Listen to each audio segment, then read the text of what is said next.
Hello, welcome to today's Magical Musical Moments video. The Hounds of Love is a fantastic song, I think, by Kate Bush, released in 1985, and the album was called The Hounds of Love. And it's one of these songs where every single little ingredient that's gone into it conveys a musical message. And many years ago, I wanted to do a lesson to some Year 6 pupils, just explaining to them what the 6 elements of music were that they were going to be learning about throughout that year in their music lessons.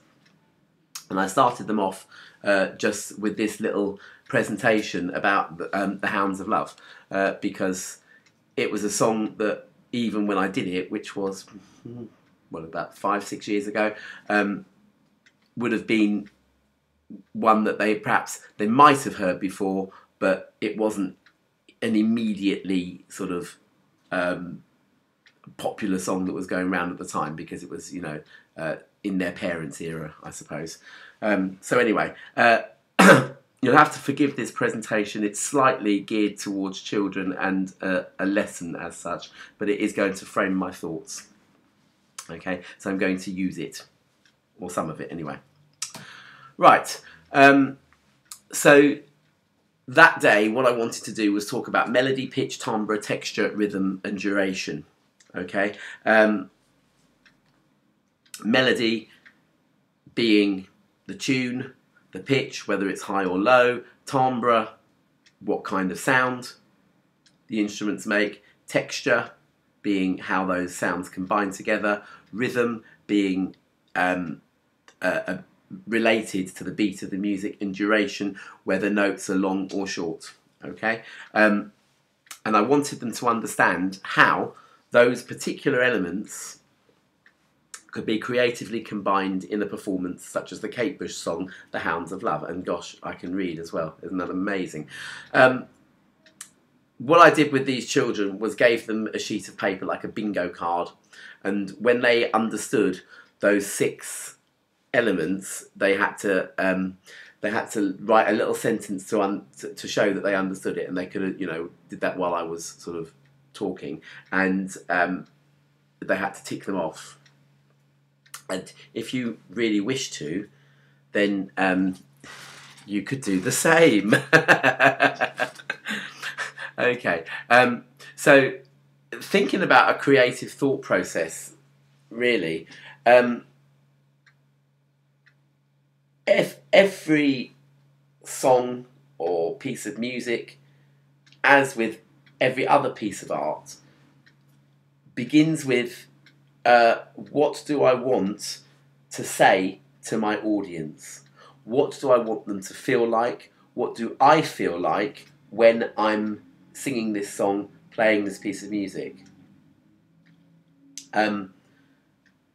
Without that, you've got a pretty average song. Okay, that is probably, in a nutshell, what is wrong with a lot of pop music. Because in every generation of pop music, and I'm not saying now today's it's all rubbish and 30 years ago it was amazing, because that's not what I'm saying. What I'm saying is that in every generation you will have the really well put together bands, musicians, songs, whatever, and you'll have an awful lot of wallpaper where all we're trying to do is cash in on something that has already been successful. It happened with the boy band period, for example, where Take That were phenomenally successful in their first incarnation, and then we had Boyzone, which were quite good, slightly different, contrasting. We had E17, which were a bit more urban than that, and they were still quite good. And then throughout the rest of the 90s and early noughties, we had a range of boy bands that all they did was copy those 3 sort of main catalysts. Okay, and so when we're being really creative, when we're actually thinking about what our music's saying, what we want to say to our audience, and the commercial considerations are put second place, then you will get something that is half as lasting as this Kate Bush song. Okay, and as time has shown, well, maybe not quite so much for E17, but certainly for Take That and Boyzone, their music has lasted and whatever. Okay, so what's my music about? What am I going to do when I'm writing my song?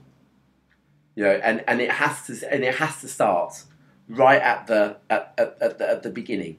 Okay, what is my tune going to be? How is my tune going to say it? How is the rhythm going to say it? How are the lyrics going to say it? And how how is my recording? How is my production? My arrangement? All those sort of icing on the cakey things going to go together to put my message through. But at a basic level, we should be able to have somebody sitting on a guitar, somebody sitting on a piano, maybe, and just singing the song with absolutely nothing, sort of bare naked, as it were, and still that message come across. And I believe that with this song, it actually does, because its conception, it was right there, right at the very beginning. It isn't it'll all come together in the mix kind of thing, which again is another attitude which it creates second-rate music. It's got to be there right at the beginning. So this is how I explained to those kids what the music was about here. Okay. She was basically, in the song, she's imagining a guy, perhaps, who's ringing her on the phone, who's asking her out, whatever, and it's creating tummy rumbles, collywobbles, the whole lot, basically. And it is like being chased, okay? And not just being chased, but being hunted, okay? And I explained to the kids the pun in the title, the Hounds of Love, a hound being a dog, but also hounded meaning being hunted, okay? Because obviously she's not she's not being chased by a real dog. Well, she might be. Depends whether she fancies this bloke or not. So anyway, she's comparing the fear that she felt as a child, or her childish instincts, really, because there's a lot of grey area here. But her childish instincts are run away, I'm scared, get thee behind me, sort of thing, and be safe.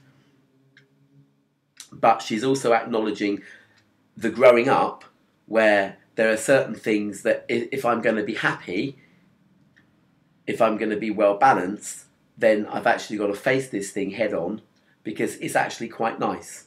Okay, so we have the tension and the duality already in the idea for the song.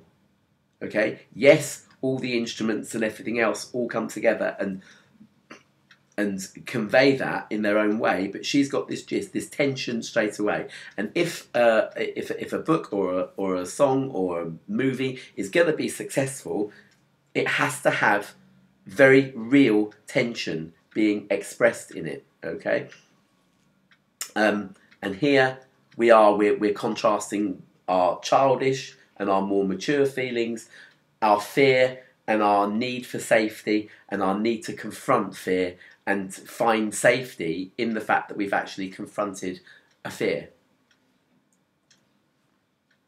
Now, at this point in the presentation, I put the lyrics up to the song. I'm not going to today. I'll find the video on YouTube and I'll shove a link to it in the description, okay? Because I don't really want to infringe too much copyright here.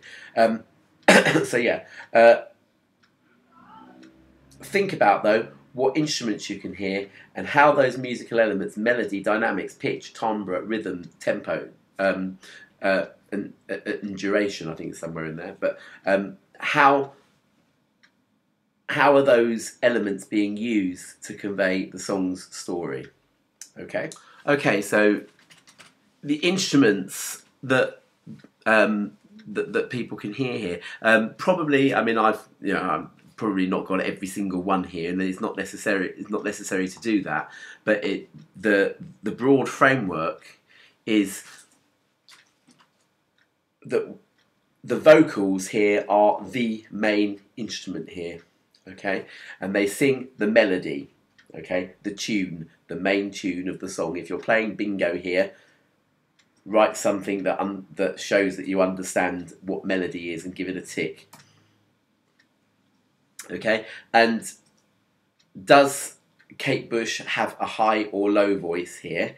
Well, that is to do with pitch, and she actually has quite a big range here, and she does use pitch effectively, high or low notes, whether the melody is made up of principally high notes or principally low notes, okay? And those times where she's using her high-pitched voice here are quite urgent sort of parts of the lyric, parts of the song, okay? And the low voice, we'll see actually, because it goes from large jumps to small steps, okay? So the melody here, and we're talking about melody and pitch in terms of our elements here, but the melody goes from large jumps to small steps. Okay, so you're thinking of when I was a child, which is quite high, running in the night, again quite high, quite urgent, and then she's catching her breath back, afraid of what might be, and that's her, la la la la la la, of what might be, hiding in the dark, hiding in the trees, and of what was following me, and she's using this sort of the two elements that are, you know, the high pitch and the low pitch, and the sort of rough and jagged and the smooth melody to sort of create suspense and tension. It's a bit like I don't know, you know, going off at a complete tangent here. If you ever listen to the soundtrack of Scooby-Doo, Where Are You, for instance, you'll, you know, and then just close your eyes and listen to all the little surprises that you're getting as the music goes. Do did did did did did do did did did and it's using that element of surprise here. When I was a child, running in the night, afraid of what might be, hiding in the dark, hiding in the trees, and it's scary. It's good. So other instruments.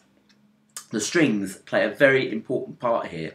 We've got the violins and the violas, which are essentially, you know, the high-pitched strings, violins being higher pitched, obviously, than violas, and the cellos, which are sort of scrubbing away underneath here, and they create a tension here. We'll talk about it later, but they are very important.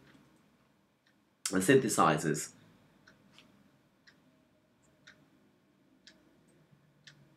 Drums, and the drums here are our main sort of well, not, they work together with the strings and some of the synthesizers, and we'll talk about that again in a minute, but the drums are creating this syncopated rhythm, dum dum dum dum dum dum, because if it had been a basic 4 to the floor beat, dum dum dum dum dum dum dum dum, it would be drawing us in, giving us a sense of security. The drums are not. They're syncopated, so the beats fall in irregular places, and they're urgent, they're pushing the music on, they're making us feel breathless without the tempo being too quick. Because if the tempo was too quick here, then she, you know, to go back to the story, she would never get caught. She wants to get caught,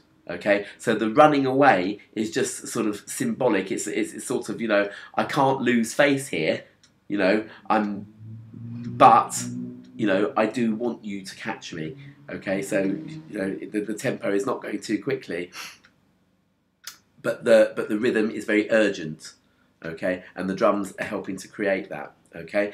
And all the instruments, pretty obvious here, they all sound different from one another.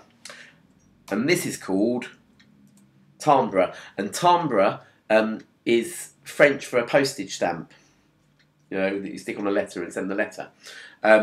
But we talk about things having their own individual stamp, their own identity. You know, I am different from you. You know, my personality, for example, you know, is my own individual stamp of, you know, my identity. Yours is your stamp of identity, as it were.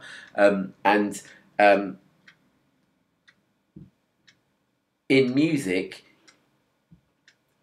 you might play Twinkle Twinkle on the violins, you might play it on the piano, it's the same tune, might be the same speed, might be the same rhythm, but the violins sound different from the pianos because of their tonal quality. So this is basically the tonal quality of any instrument, okay? Now, again, at this point I asked them to listen to the Hounds of Love, and I put the lyrics up and I colour-coded them, all right? And I divided my class up into 3 teams, and I wanted Team A to listen to the way that the backing vocals were being sung, all right? And the 2 sort of main differences there are to do with timbre, to do with the way that the instrument of the vocals here is being used, okay? So as you listen to it again, listen to how the backing vocals, in some points they're going do do do do do do do, which is basically Kate Bush on the run. Do do do do do do do. Could almost imagine, you know, like a sort of video game, like, you know, Sonic the Hedgehog or something like that, using a little tune like that. And you know, it's quite sort of, you know, urgent or whatever. But the real duality here is the fact that her pursuers are going like baying like hounds. Okay, very subtle in the background, but listen out for it. Okay, none of my children who were listening to that actually got that difference. Because it actually took someone to point out that that's what happened. And in fact, I'd known that song for many years, and it was only, you know, while I was preparing this lesson that difference suddenly hit me, because I'd listened to it over and over and over again. Very subtle. The the purple part of my song, in terms of my colour-coded lyrics, begins at the words "Oh, here I go," and the blue point begins with "I found a fox." Okay, and at those different points there, we start out with the cellos, and "I found a fox." That the cellos stop and the synths take over, and they go dong dong dong dong dong dong dong dong dong dong dong dong, because I don't know why, really. I just, you know, thought that's a brilliant point in the song. Again, quite subtle, but it's to do with timbre, making the song more interesting, because, you know, it's not just cellos scrubbing away. That at some point we're going to change that, and then the cellos come back a bit later on in the song. And the high strings and the low strings, okay, this is where we are getting this duality, this tension, because really, in reality, she's being chased by a friend. It's not by an enemy. The dog in the story probably just wants to knock her over and lick her all over, all right? If you're using that analogy, you know, of, you know, my pursuer, my lover, as it were, doesn't want to hurt me, okay?